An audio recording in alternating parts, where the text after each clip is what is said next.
It is now the morning of November 5th. I find a nice place to stay.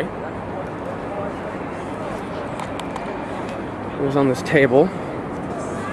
It's in the middle of all the tents. Sleeping outside actually wasn't too bad. Remember, the 5th of November. Hi, bed.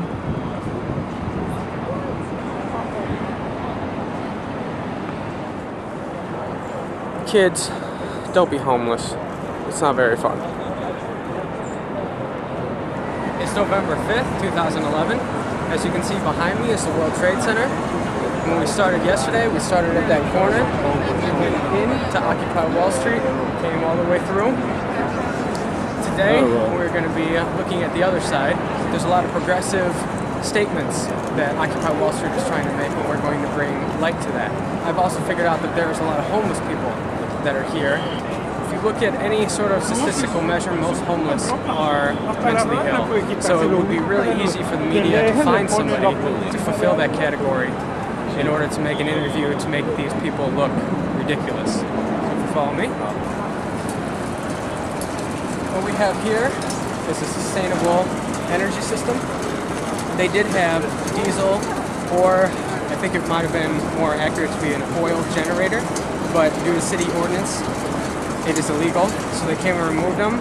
So instead, in order to provide power, they have a mechanical bike system, which powers a generator, which then goes into a battery, where we can harvest that energy. And if you see behind them, you can't see behind them.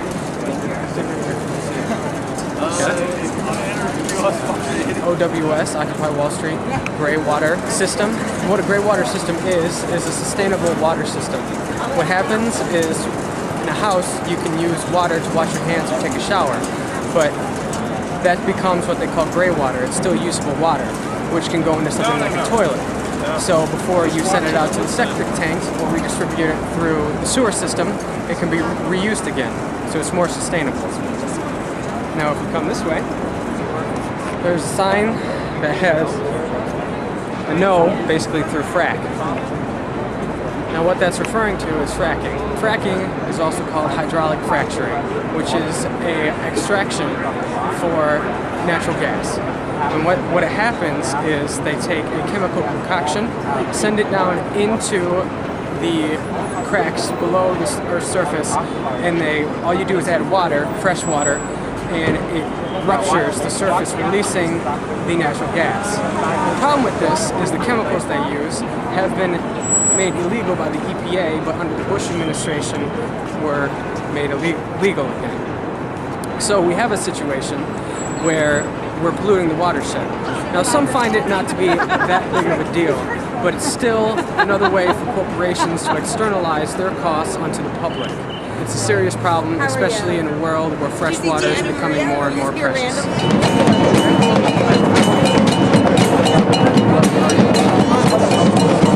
So we're here at Occupy Wall Street with my friend Marion. I'm upset that corporations have power over the cleanliness of the air I breathe and the water I drink, and I think that power needs to be put back in the hands of the people. We're here with Jack and Ahmed.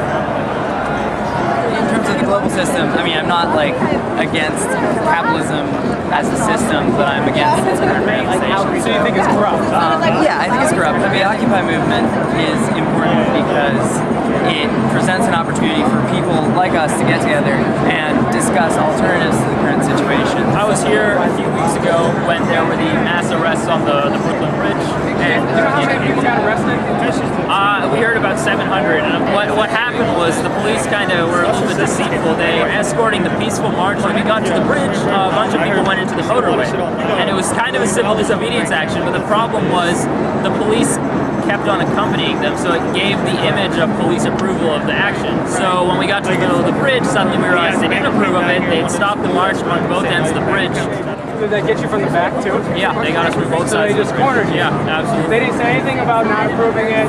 They gave me the impression that they did approve of it because they kept on escorting the march and they stopped traffic for us as well. So it gave the impression that they were like, okay, fine, you know. It was really just a trap. Yep, basically.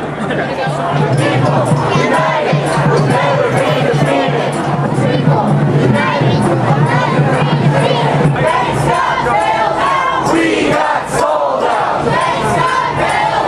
We got sold out. We got sold out. We are on Broadway right now, and we are watching the Occupy Wall Street movement go down to Foley Square. Foley Square. What's your name, sir? My name is Don.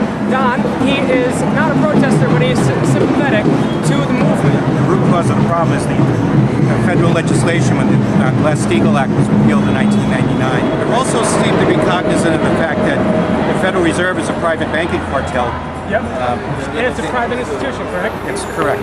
There's a practice called naked short selling, which is the electronic counterfeiting of stock. It doesn't appear that the folks here at the Occupy Wall Street protest are really cognizant of that, and that's one of the real big issues facing the country today, is electronic counterfeiting. The Federal Reserve, as you said, is a private institution, and it's historically been a big American debate. It was employed by Alexander Hamilton. It had a 20-year charter, and so when the charter was up, Thomas Jefferson was in office, and he refused to renew the charter. And the Second Bank of the United States was put into power through James Madison, had a 20-year charter again, and when it came to time to stop, Andrew Jackson was in office, and he had to fight diligently to make sure that he killed the bank, Which he did. Which he did, and he said it was one of the best things of his presidency. Right? A lot of people don't know that history. 1913, then the third central bank was put into effect, which is the Federal Reserve, put in by Woodrow Wilson December 23rd, 1913, under what some would consider a secret session of Congress. Because all the Congress members went home. And so now we have a bank that doesn't have a charter, that's there permanently, that lends money to the American people on interest, and then we have to pay that money back with that interest. Would you agree that that might be what Thomas Jefferson was calling debt slavery? Oh, absolutely. Folks don't understand that the interest we pay goes to the private bankers, and they literally print the money out of thin air. Mostly what they do now, they just create it electronically. Which inflation a lot of people see as a hidden tax. Absolutely. It is a hidden tax. Yes. My name is Lieutenant Zeliska with the Manhattan South Task Force. I am wanting you to leave this traffic. Show me what a police state looks like. This event is a protest. Of a horrible deal. It's about to go down. Between the government. And the banks. I for one. Have had about. Enough of those. This one. Is about foreclosure. The banks. Illegally threw out. Tens of thousands of people. From their homes. And now there's an investigation. Into how and why that happened. But the federal government is working with the banks to undermine the investigation. We're here to stop them. I'd rather not get shot. No, I wouldn't make it not, but they shouldn't be around. Who do you protect? Who do you serve? Who do you protect? Who do you serve?